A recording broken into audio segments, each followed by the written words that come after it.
Hey guys, welcome back to Lemonhead Garage. Today we're going to be working on the Dyna. The Stator actually went out, so we're going to be trying to replace that today. For those of you who don't know this, I actually ended up selling this bike to my friend Kyle. That's why we ended up changing out all the oils the other day. While doing that, this is actually my fault. I remember smelling a little bit of a burnt Stator, but I didn't think much of it because this is actually my first time doing all the oils on this bike. I remember reading from Lion's Den, or hearing from Lion's Den, I'll tag his Instagram in here. He said if you pull off the primary and you smell like a burnt smell, this actually means that the Stator is either bad or it's going bad. I really didn't think much of it, so it's actually my fault. So now we're gonna try to fix that and pull it out and put a new one in. So let's see how this goes. So the drain plug is actually a T40 Torx bit, and we're gonna plug it right now.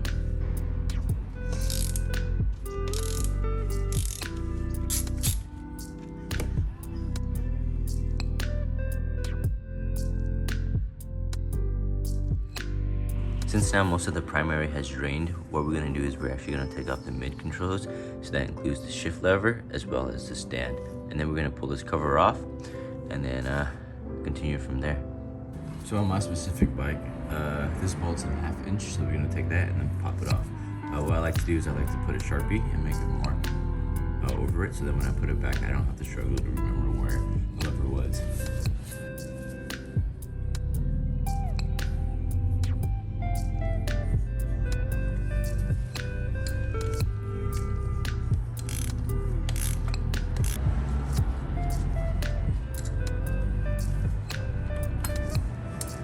If you guys don't practice already, it's always great to put the bolts back in where you take them out from. In that case, it's less likely for you to lose the bolt. And then it's 5/16 for the bolts under the pegs.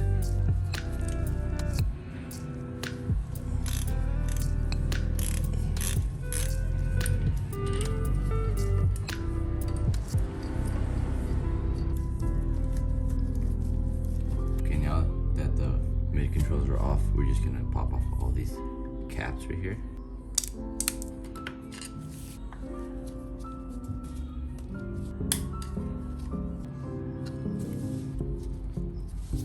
Now that I have taken the covers off, I am gonna take off this shift link cover, I think is what it's called. I'm just gonna take this off because I do have new seals and new gaskets for it.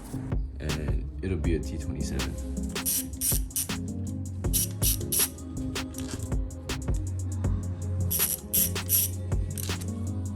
So the two bolts right here are longer bolts.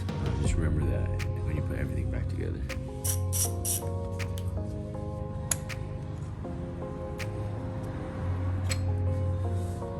And for the cover bolts, it's gonna be a 3/16.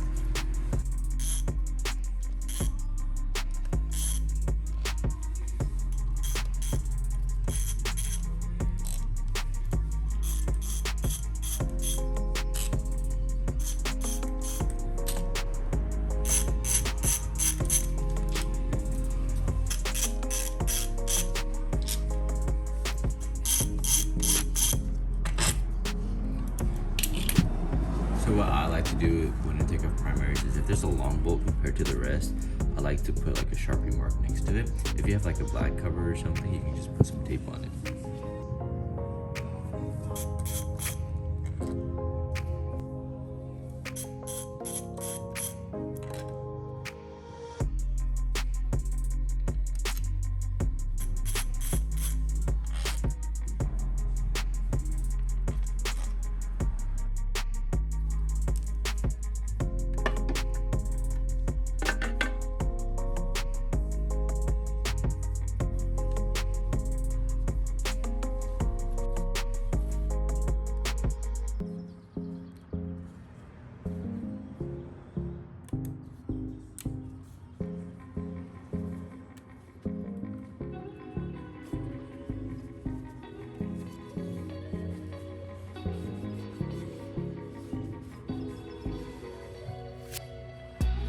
Alright, some tools just came in that I'm gonna need in order to take off the crank.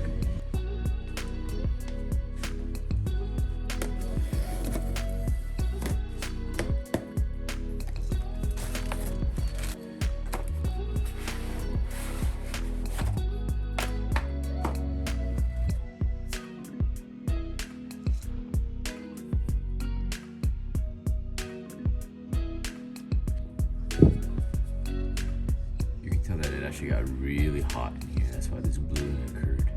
Maybe that's one of the reasons why the stator came up. So there's actually a snap ring right here. We're just gonna use a snap ring plier to pull it out. So this is a primary locking tool I got from Amazon for maybe $8 or $9. You're gonna stick it in here so that it doesn't allow the chain to rotate. And it's gonna be an 1.5 inch socket.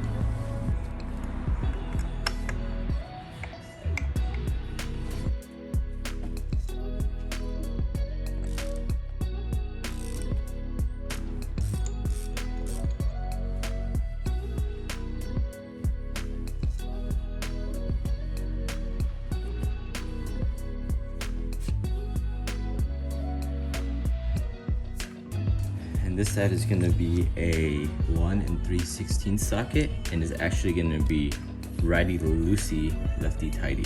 So we're going to go the opposite way.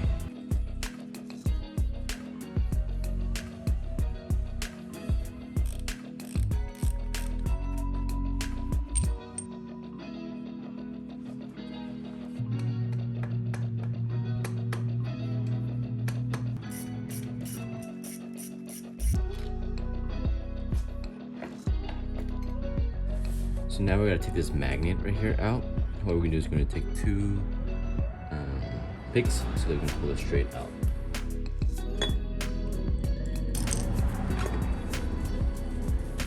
So if you look inside this cover right here, there's all these magnets. So what this magnet does is it actually spins around the stator, and the stator will make a DC charge. And once a DC charge is made, it'll go through the rectifier and turn into an AC charge, and that will get toned down into the battery to recharge it, basically like an alternator.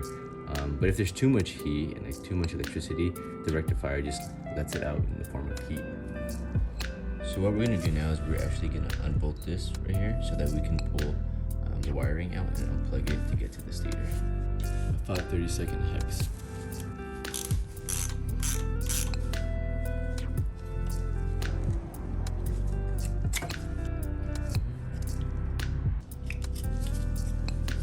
So what I ended up doing was I took a pick so I can pop off this blue cap right here.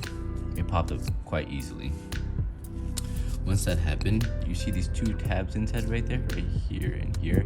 I just used a screwdriver to pick it up so I can pull out the 2 plugs. It's actually pretty easy.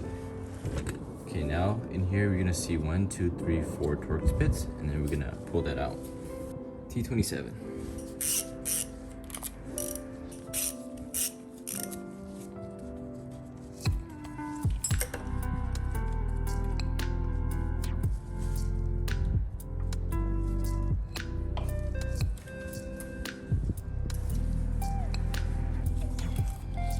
So here's the new stator that we ordered.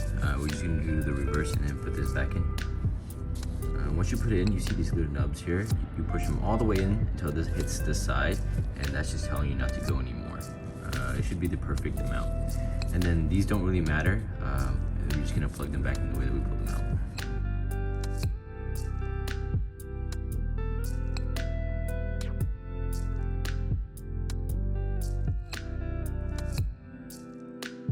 So that they'll slip in a little bit easier.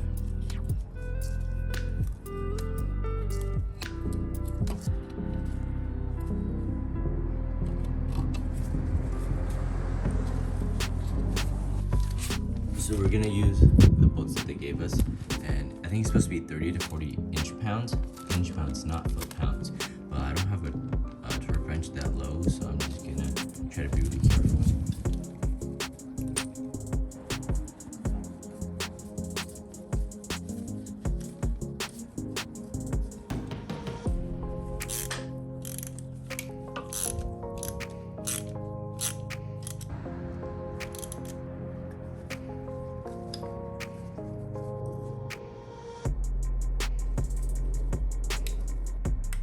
Hear a click once it pops in.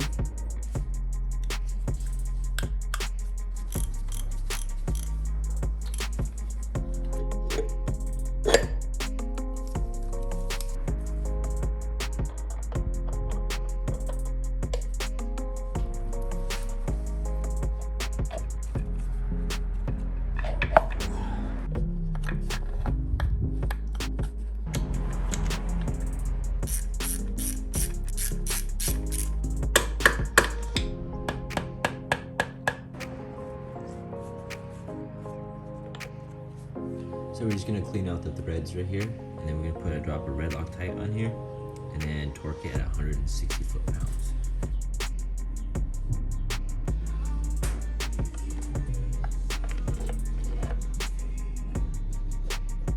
So what we're gonna do is we're gonna clean this out. We're gonna put 2 drops of red Loctite on it, and then put it at 70 foot-pounds.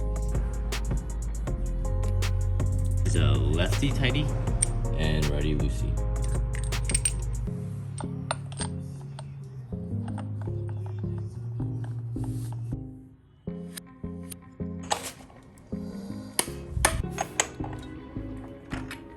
So this chain is supposed to be between 5/8 and 7/8 slack. I just put it between the middle of that and use this measuring tool, so it'd be a little bit easier than a ruler.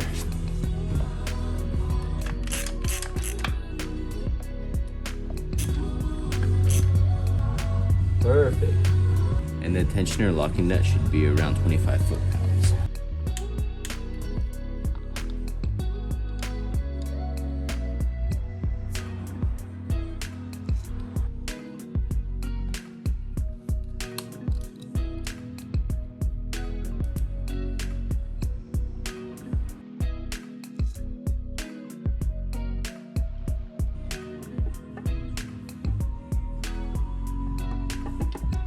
We know that these bolts right here are long bolts, so we're gonna go ahead and put those in for anything, just enough to help align it.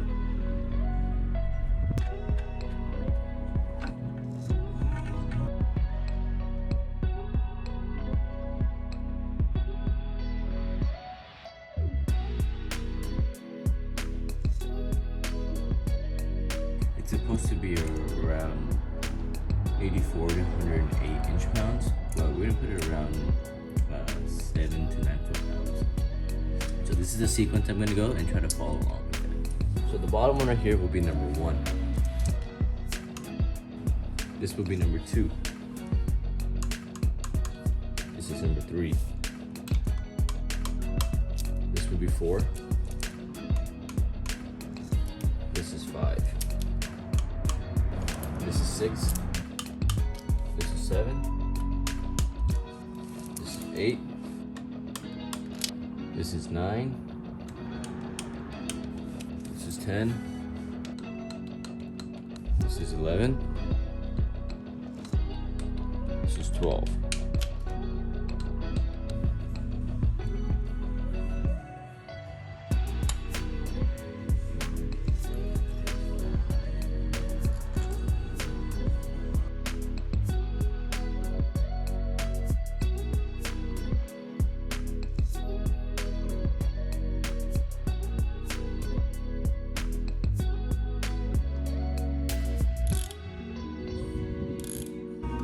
So you're gonna fill it until it touches the bottom of this derby cover.